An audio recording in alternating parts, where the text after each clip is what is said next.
બદલાતું હવામાન આજે ખેતી માટે સૌથી મોટો પડકાર માનવામાં આવે છે, પરંતુ નવસારીના એક પ્રગતિશીલ ખેડૂતે આ પડકારને અવસરમાં બનાવી દીધો છે। કુદરતી આફત સામે ઝઝુમવાના બદલે ટેકનોલોજીનો સહારો લઈ નવસારીના ખેડૂતે કમાલ કરી છે। જોઈએ આ અહેવાલમાં ખેડૂતની કમાલ, સ્માર્ટ ખેતી।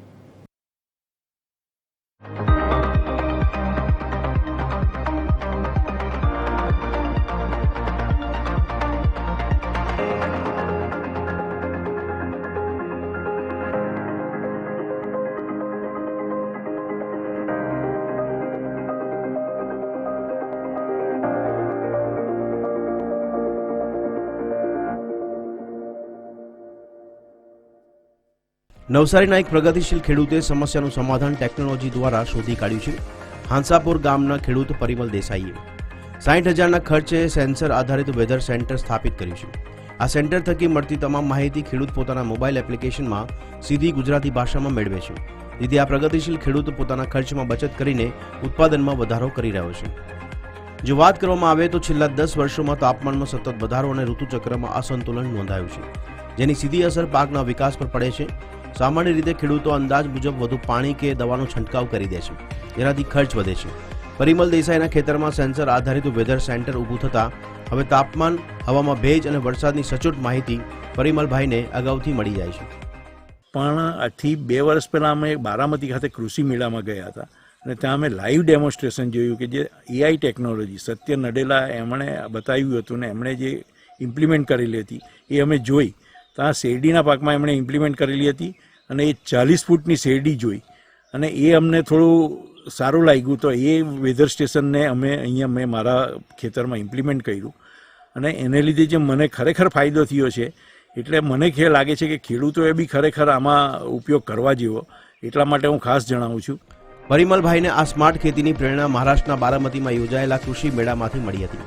એઆઈ અને સેન્સર આધારિત આ ખેતીથી માત્ર પાક જ નથી બચ્યો, પરંતુ વીજળી, મજૂરી, ખાતર અને પાણી એમ ચારેય મોરચે મોટી બચત થઈ છે। કૃષિ નિષ્ણાતો પણ આ પદ્ધતિને ફાર્મિંગ 4.0 ગણાવી રહ્યા છે, જ્યાં સચોટ માહિતીના આધારે લેવાયેલો નિર્ણય ખેતીને આધુનિક અને નફાકારક બનાવે છે। ये आपकी डाटा ड्रिवन एग्रीकल्चर का फ्यूचर ही है, जिसमें आप एआई बेस है, टूल्स हैं, आईओटी हैं, डिफरेंट टूल्स। उसमें होता क्या है कि देखो इतनी तेजी से वेदर चेंज होगा तो आपके इंसेक्ट पेस्ट की खुद की साइकिल, उसकी लाइफ साइकिल, पैथोजन यानी रोग जो होते हैं, रोग जीवात, उनकी साइकिल चेंज होगी।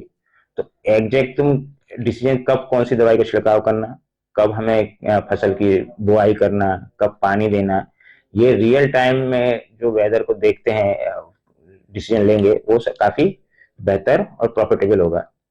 अपनी जो एग्रीकल्चर इन लार्ज बोले, हालांकि भारत भी उसको जा रहा है, लोग कर रहे हैं, बट फिर भी इन लार्ज है वो एग्रीकल्चर 2.0 बोलते हैं उसको। 2.0 मीन्स जो हमारी ग्रीन रिवोल्यूशन उस समय हुई थी। आज जमाना है एग्रीकल्चर 4.0 का।